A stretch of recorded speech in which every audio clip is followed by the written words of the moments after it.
God. And we mention this because, now it's saying these are the things that must take place. It says, come up here and I will show you what must take place after this. So we definitely have Revelation at this point shifting gears to future events. Now again, this is why people debate, has this stuff already happened or not, some of this. And so I'm not here to answer that question for you yet. But what we're looking at tonight, the big picture I want us to get tonight, is the image of the throne of what's going on in heaven. What is heaven's perspective on what's about to go down? And so next, verse 2, it says, at once I was in the Spirit, and behold, the throne stood in heaven, with one seated on the throne. So this phrase right here, at once I was in the Spirit.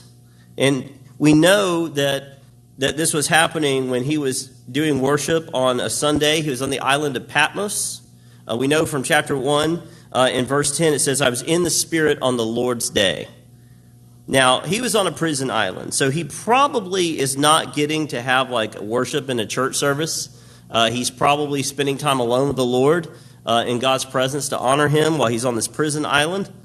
But when we look at this reference to being in the Spirit, this is referred to as like a supernatural state that God taking him and revealing to him these truths. So this is in the Spirit. He's almost like in a trance or in a vision. Okay, this is what John is describing. Like I was worshiping the Lord, and next thing I know, bam, I'm seeing these images of heaven, etc. And it's kind of an overwhelming thing.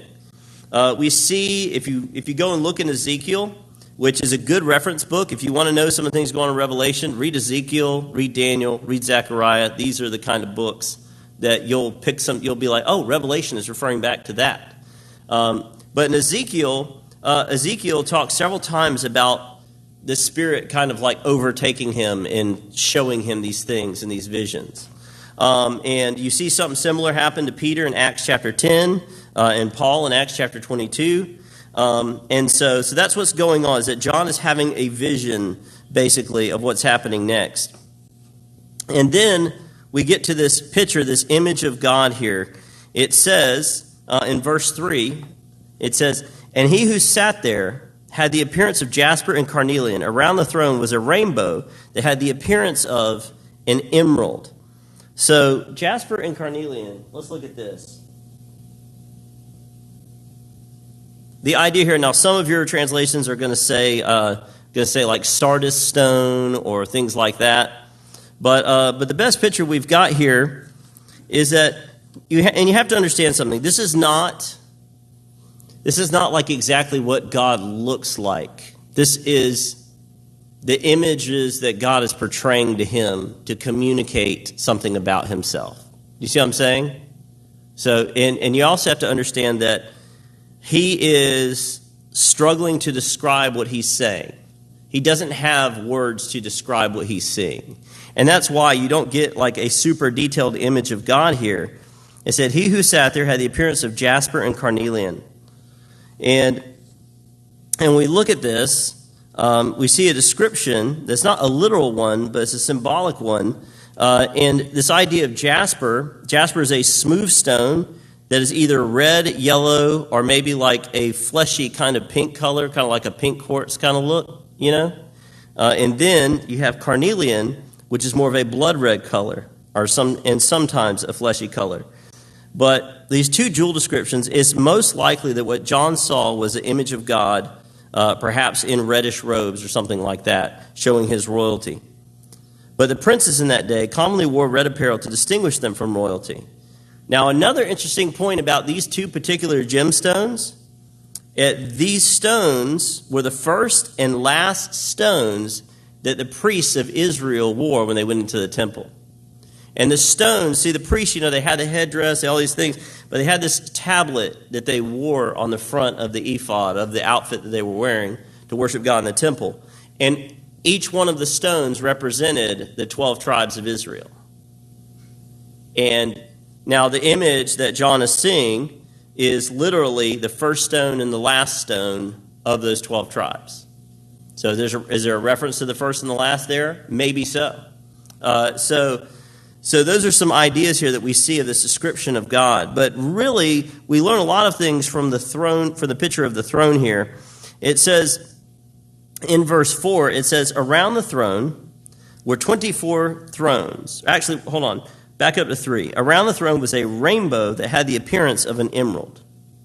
And around the throne were 24 thrones, and seated on the thrones were 24 elders, clothed in white garments with golden crowns on their heads. And from the throne came flashes of lightning and rumblings and peals of thunder. And before the throne were burning 7 torches of fire, which are the 7 spirits of God. And before the throne there was, as it were, a sea of glass like crystal. All right, so here's the deal. First off, I want to look at this rainbow that is around the throne here. You know, this imagery of the rainbow, you know, is co-opted and means many different things in our culture. But its original use in the Bible is that after the events of Noah and the ark, that, you know, mankind had become so wicked and so evil that God literally wiped out creation by a flood. He wiped out all the life on earth through a flood. And then when Noah and his family landed and the animals are coming off the boat, etc., God put a rainbow in the sky. And the rainbow was a symbol was a promise that I will not wipe out life on the earth again by a flood, basically. And that rainbow over here by the throne is kind of a symbol of God's mercy, of God having mercy and God's promise to be merciful in regards to these things. But what we also see on the throne, if you look at verse 5, we see something else coming out from the throne. Flashes of lightning and rumblings and peals of thunder. Here's the deal. I've looked up several different references to thunder and lightning in these scriptures. Throughout Revelation, some kind of intense judgment from God is going down. In Revelation, you see thunder and lightning and rumbling.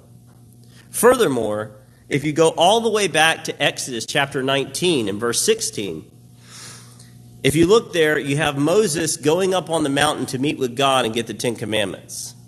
People are scared, and they're not supposed to go on the mountain, but they're literally scared to go on the mountain. And so Moses goes up on their behalf, up on the mountain. And on the mountain where God is going to give the law, the 10 Commandments, there's smoke and fire and peals of lightning and thunder. From God's throne, you see this dual balance, if you will. You see on the one hand a symbol of God's mercy and grace in the rainbow, but you also see peals of thunder and lightning of God's intense justice. When it comes to matters of justice, you see this idea of thunder and lightning as well. So understand this. When you really look at God, even if you go back to Exodus and read the 10 Commandments, it talks about God's, unending mercy and love and faithfulness to those who love him.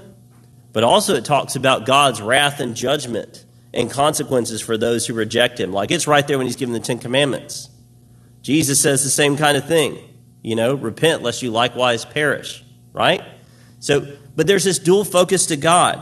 You see the mercy of God in the Old Testament and in the New Testament. You also see the justice of God in the Old Testament and New Testament.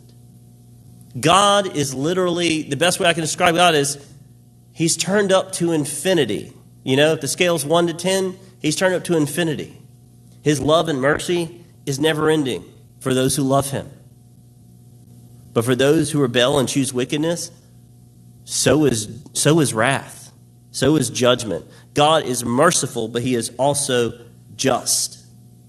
And that's why Jesus is so important, is because he's the dividing line between that mercy and that justice.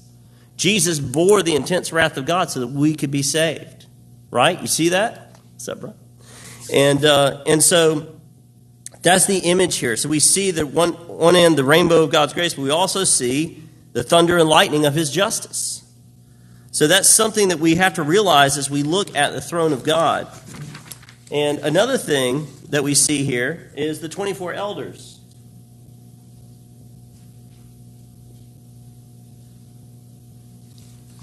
So as we look here at these 24 elders around the throne, it says in verse 4, around the throne there were 24 thrones. Seated on the thrones were 24 elders, clothed in white garments, with golden crowns on their heads. And so when we look at these 24 elders, people, scholars kind of debate back and forth whether or not the 24 elders are literal, are they symbolic? And there's been much debate and opinions expressed as to who the elders really are here. My opinion on the matter is, here's a couple things. Some people argue, I've heard some argue that they're angels. I think that's pretty weak. That's really weak in my opinion. Also, some have taken some obscure verses in like 1 Chronicles talking about 24 Levitical priests that were doing in different groups of priests that were doing worship in the temple. But I don't really buy that because I don't think it's really reflective of the Old Covenant and the New Covenant. You know what I'm saying? That's almost like singularly Old Covenant style. But some of the other things that I think here, whoever these people are, I think they're people because they're clothed in white garments and golden crowns. Okay, here's the deal. There are multiple references to Scripture. References to white garments are reference to being holy and pure. Okay, and particular, but also we see, we also see for Jesus, right? In worship. And so when we think of crowns, we think of position, honor, and authority. And the idea here is that, we lay those down as we worship before the Lord. But so these 24 elders, and we'll get into this a